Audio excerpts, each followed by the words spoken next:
Billy D's right here. What I often do when I find a piece of gear that I feel can give creators a lot of versatility without adding a lot of complexity is I try to give an overview of that piece of gear that's just very practical. And that is what we're going to do today.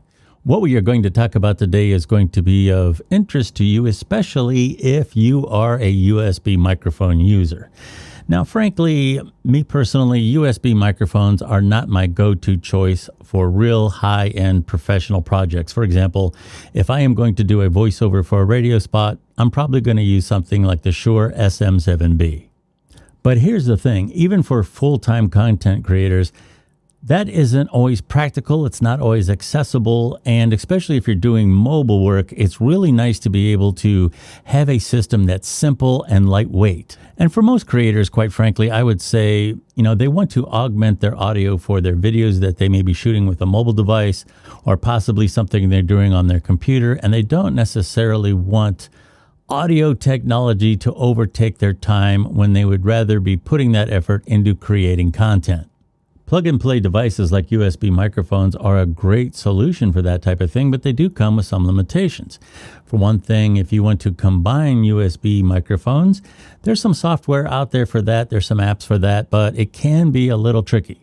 What we are going to talk about today is a solution for that, and it is the Zoom PodTrak P2. Now, if that two-part may sound just a little foreign to you, a little odd, that's because you might be used to something like this, which is the PodTrak P4. This one mixes and combines, obviously, XLR inputs. The PodTrak P2 combines USB inputs. The Zoom PodTrak P2 is also an interface for your mobile device or computer and is an onboard recorder as well.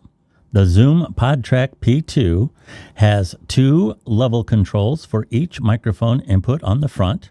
There's also touch commands for tone, noise reduction, and compression. The front of the unit has 2 jacks for 2 separate headphones. Each side has a USB-A input for a USB microphone. And on the back, there is a USB connection to go to your mobile device or computer, and also one that will supply power if you would rather not use batteries. Now, in testing this thing out, I was really curious about 2 things. I was pretty confident that the onboard recorder was going to work at least pretty well, and we're going to test that out here in just a moment. The other thing I was curious about was lip sync issues, because you have USB going into USB going into USB. And actually, I've been using this as an interface for this whole video, and there doesn't seem to be any lip sync issues at all. There is companion software if you would like to tweak some of the settings. I personally like multi-track modes on devices like this when I have a guest.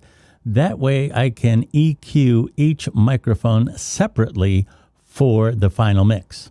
Okay, we are ready to run a test of the recording of the Zoom PodTrak P2. This connection right here is the output from the Rode USB microphone, and this connection up here is the USB interface to the phone. When I hit this button, I am now recording on board the PodTrak P2. And to test the audio, what I'm going to do in the next segment is play the audio processed as if I would use it for a podcast or something like that. So here's that. I am now recording on board the PodTrak P2. And to test the audio, what I'm going to do in the next segment is play the audio processed as if I would use it for a podcast or something like that. So there you have it, the Zoom PodTrak P2. I really like the fact that this is an easy, small interface that you can use to put between your USB microphone and your USB compatible device, such as a smartphone.